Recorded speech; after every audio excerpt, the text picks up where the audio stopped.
Semangat pagi, sahabat jejak sepatu Plenter. Setelah sekian lama tidak buat konten, mulai dari akhir tahun lalu, pada kesempatan ini kami ingin membuat konten. Sebenarnya di dalam rancangan kami atau di dalam konsep kami sudah ada beberapa judul, yakni plat BM merajai. Ya, BM itu dari Riau. Yang kemudian yang kedua tentang intensifikasi produksi. Dan yang ketiga ini yang sedikit agak heboh saat ini, yaitu aku di antara emak-emak yang gusar karena harga minyak goreng meroket. Kemudian ada tentang pentingnya menjaga kelembapan tanah. Dan ada pengetahuan baru tentang apa itu akar hawa. Dan bagi teman-teman yang suka improvisasi di kebun, itu ada tentang PDCA. Tapi pada kesempatan kali ini, ya karena lagi heboh, maka kami memilih yang ketiga, yaitu aku di antara emak-emak yang gusar karena harga minyak goreng meroket. Ya, pengalaman kami ketika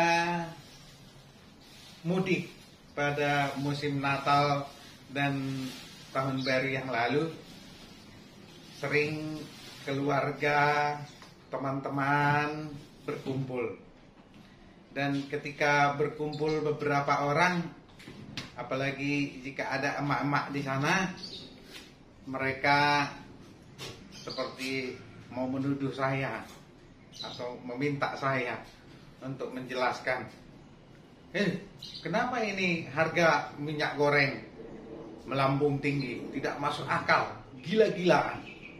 Nah, tentunya menjelaskan kepada emak-emak, apalagi dengan kondisi kesal, berbeda dengan menjelaskan kepada teman-teman petani kelapa sawit, praktisi perkebunan kelapa sawit.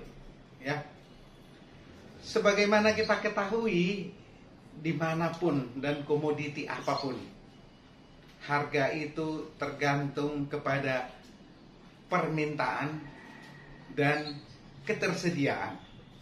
Jadi seberapa banyak kebutuhan permintaan dan seberapa banyak ketersediaan.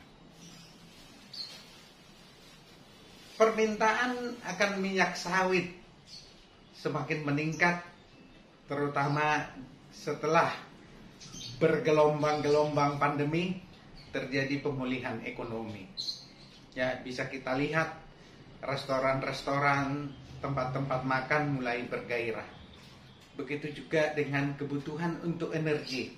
Karena seperti kita ketahui, pemerintah juga sudah mencanangkan B30. Artinya di dalam solar itu, artinya di dalam solar yang kita gunakan terdapat 30% minyak sawit. Jadi salah satu penyebab kenaikan harga tersebut adalah karena meningkatnya permintaan akan minyak nabati. Ya, meningkatnya permintaan akan minyak sawit. Ya, baik itu untuk konsumsi atau pangan, termasuk juga untuk energi. Jadi permintaannya meningkat. Seperti kita ketahui, banyak sumber minyak nabati lain. Ada di antaranya kedelai, bunga matahari, dan lain-lain. Dan semua ini berkontribusi terhadap minyak nabati dunia. Tetapi hingga saat ini yang paling besar penggunaannya adalah CPO atau minyak sawit. Dan permintaan akan ini meningkat terus, baik di dalam negeri maupun di luar negeri. Akibatnya, maka harga otomatis naik atau meningkat. Kemudian kita ketahui juga bahwa ada di beberapa belahan dunia krisis energi. Ya, termasuk yang baru-baru ini, misalnya Filipina meminta supaya Indonesia membuka ekspor batu bara. Nah, batu bara ini sebagai sumber energi. Demikian juga dengan minyak sawit yang sudah bisa digunakan sebagai sumber energi atau bahan bakar, tentunya permintaannya juga meningkat. Di sisi lain, kami kurang mengetahui bagaimana kondisi produksi minyak nabati lain. Bagaimana kondisi produksi atau supply dari minyak kedelai, minyak bunga matahari, minyak canola, dan lain-lain. Apakah supply-nya menurun atau apakah tetap, kami kurang tahu. Tetapi minyak nabati ini juga ketersediaannya mempengaruhi harga minyak nabati dunia. Perlu juga kami sampaikan bahwa harga minyak sawit bukan lagi ditentukan oleh Indonesia sendiri, karena ini sudah merupakan komoditi internasional yang dibutuhkan di berbagai belahan dunia, berbagai negara. Maka harganya tergantung kepada pasar dunia, bahkan sangat tergantung kepada kondisi harga minyak dunia. Ya, jadi banyak hal yang mempengaruhinya. Nah, bagaimana dengan pasokan? Untuk pasokan minyak sawit tidak mengalami peningkatan seiring dengan peningkatan permintaan. Mengapa hal ini terjadi? Karena terjadinya penurunan produksi, terutama menjelang akhir tahun 2021 yang lalu, yang disebabkan oleh terjadinya kemarau di tahun 2019 yang lalu. Hasil penelitian sudah membuktikan bahwa 24 bulan setelah kemarau, atau lebih kurang 24 bulan setelah kemarau, akan terjadi penurunan produksi yang disebabkan oleh menurunnya jumlah janjang perpokok karena terganggunya pembentukan buah dan bunga karena kekurangan air. Jadi di 2019 yang lalu terjadi kemarau di beberapa sentra produksi kelapa sawit, sehingga terjadi penurunan produksi di tahun 2021.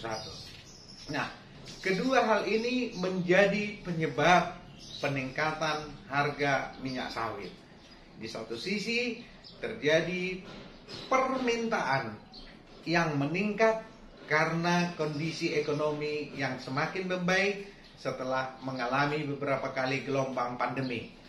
Dan di sisi yang lain, pasokan minyak sawit menurun atau stagnan karena terjadinya musim kemarau di 2019 yang lalu, sehingga produksi TBS dan produksi minyak stagnan. Nah, beberapa orang ibu-ibu tersebut juga mengatakan, wah enak kali lah jadi orang sawit, ya banyak untungnya, harganya tinggi. Ya, itu harus diakui. Tetapi di sisi lain juga kita harus mengetahui bahwa terjadi juga peningkatan harga pupuk yang sangat signifikan.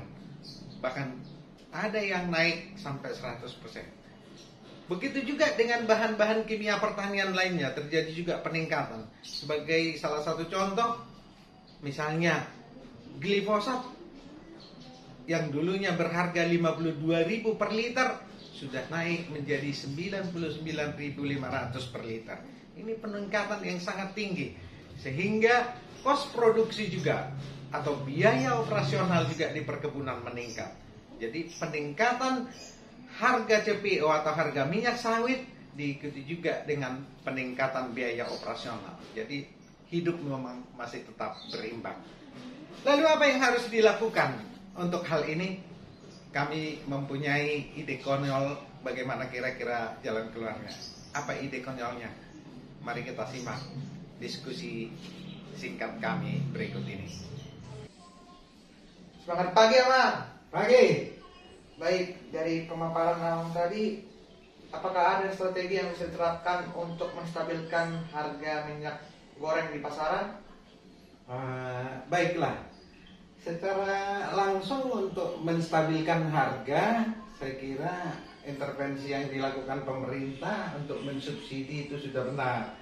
Tapi dari segi praktisi kelapa sawit, ya tentunya salah satu strategi adalah bagaimana meningkatkan pasokan, bagaimana meningkatkan ketersediaan minyak sawit mentah sebagai bahan baku dari minyak goreng. Hal itu dapat dilakukan dengan intensifikasi produksi.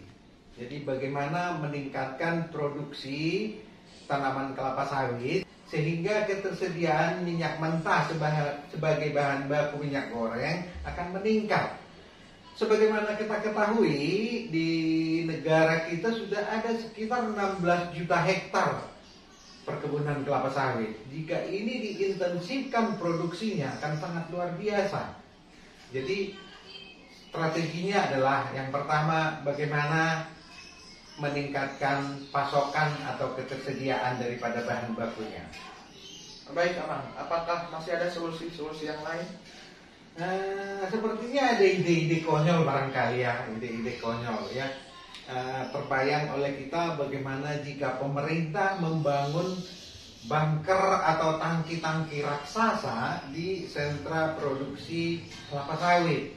Misalnya di Provinsi Riau, Kalimantan Tengah, Sumatera Utara, Sumatera Selatan, Kalimantan Timur, Kalimantan Barat, dan tempat-tempat lain. Sehingga pemerintah akan menampung produksi CPO dari perusahaan-perusahaan, dari petani yang diproduksi di sekitarnya dan disimpan di sana. Terbayang oleh kita adalah bagaimana seperti halnya Bulog, ya, seperti Bulog. Jadi ada Bulog khusus untuk CPO, di mana pemerintah membeli atau menampung produksi CPO dari perkebunan masyarakat ataupun perkebunan swasta atau perkebunan negara. Dengan demikian pemerintah bisa mengatur ya berapa banyak untuk biodiesel, berapa banyak untuk ekspor, berapa banyak untuk konsumsi dalam minyak goreng, konsumsi lain seperti untuk sabun dan lain-lain. Sehingga pemerintah benar-benar bisa mengaturnya. Nah, keuntungan lainnya adalah ketika produksi tinggi, ya, pasokan melimpah, pemerintah dapat menampungnya dan memberikan harga yang setimpal kepada masyarakat ataupun kepada perkebunan. Dan ketika produksi berkurang, pasokan tadi bisa dikeluarkan sehingga terjadi normalisasi. Pemerintah bisa memainkan peran penting untuk menstabilkan harga-harga. Begitu kira-kira ide konyolnya. Baik, Amang. Lalu bagaimana dengan peluang untuk ide konyol ini bisa terwujud?